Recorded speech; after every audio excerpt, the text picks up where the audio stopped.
നമസ്കാരം, എല്ലാവർക്കും സ്വാഗതം. എൻ്റെ ചാനലിലേക്ക് എല്ലാവർക്കും സ്വാഗതം. നിങ്ങളുടെ വ്യക്തിയുടെയും കറണ്ട് എനർജിയാണ് നോക്കാൻ പോകുന്നത്. നന്നായിട്ട് പ്രാർത്ഥിച്ചിട്ടിരുന്നുള്ളൂ.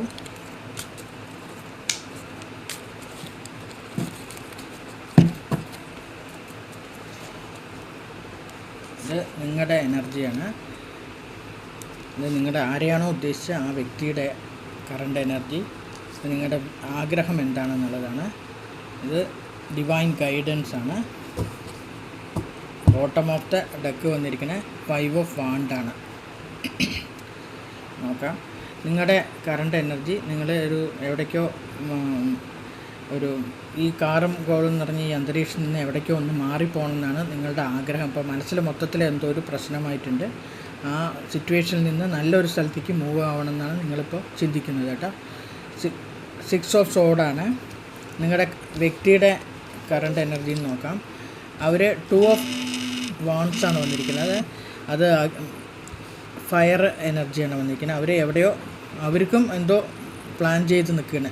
പുതിയൊരു അഭിനിവേശത്തിൻ്റെ ഒരു കാർഡാണ്. പുതിയ എന്തോ ചെയ്യണം, എന്തോ ഒന്ന് പ്ലാൻ ചെയ്തിട്ടുണ്ട്. അവരത് നോക്കി നിൽക്കുകയാണ്. എന്താ ചെയ്യേണ്ടതെന്ന് ആലോചിച്ച് നിൽക്കുന്നുണ്ട് അവർ. നിങ്ങളുടെ ആഗ്രഹം എന്താണെന്ന് വെച്ചാൽ മജീഷ്യനെ പോലെ പെട്ടെന്ന് എല്ലാം നേടിയെടുക്കണമെന്നാണ് നിങ്ങളുടെ മജീഷ്യന് പല സാധനങ്ങളുണ്ടല്ലോ അവിടെ കയ്യിൽ, ഒരുപാട് റിസോഴ്സസ് കയ്യിലുണ്ട്. അത് വെച്ച് നിങ്ങൾക്കെല്ലാം നേടിയെടുക്കണമെന്നാണ് നിങ്ങളുടെ ആഗ്രഹം. ഡിവൈൻ ഗൈഡൻസ് എന്താണെന്ന് വെച്ചാൽ ടെമ്പറൻസ് ആണ്. അത് മിതത്വത്തിൻ്റെ ഒരു കാർഡാണ്. അത് മേജർ ആർക്കാന കാർഡാണ്. അത് രണ്ടും എല്ലാം ബാലൻസ് ചെയ്ത് കൊണ്ടുപോകാനാണ് ഡിവൈൻ ഗൈഡൻസ്. ചെറിയ രീതിയിലുള്ള ഒരു വിഷമത്തിൽ നിങ്ങൾ നീങ്ങിക്കൊണ്ട് ഇവിടെ ചെറിയൊരു ഇത് കാണിക്കുന്നുണ്ട്. ബോട്ടം ഓഫ് ദ ഡക്ക് വന്നിരിക്കുന്നത് 5 ഓഫ് വാണ്ട്സ് ആണ്. ചെറിയ ബഹളങ്ങൾ കാണുന്നുണ്ട്. ഒരുപാട് ആൾക്കാർ നിങ്ങളെ ചുറ്റും നിന്ന് ആക്രമിക്കുന്ന പോലെ ഉണ്ട്. എന്തോ ഒരു ചെറിയൊരു എന്തെങ്കിലും ഇഷ്യൂസ് ഉണ്ടാവും. അതിൻ്റെ ഇതാണ് കാണുന്നത്. നിങ്ങളെ ആക്രമിക്കുന്ന പോലെ ഉണ്ട്.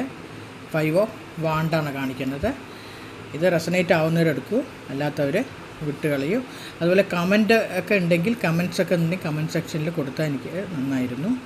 കമൻറ്റ്സ് ഒന്നും കണ്ടില്ല, അതുകൊണ്ടാണ് പറയുന്നത്. ഞാൻ പിന്നെ എന്താ വേണ്ടതെന്നുള്ളത് ചെയ്യാമല്ലോ, തീരുമാനിക്കാതെ അനുസരിച്ചിട്ട് കമൻറ്റൊക്കെ ഒന്ന് പറഞ്ഞാൽ നന്നായിരിക്കും കേട്ടോ. താങ്ക്സ്. എല്ലാവർക്കും നല്ലത് വരട്ടെ എന്ന് പ്രാർത്ഥിക്കുന്നു.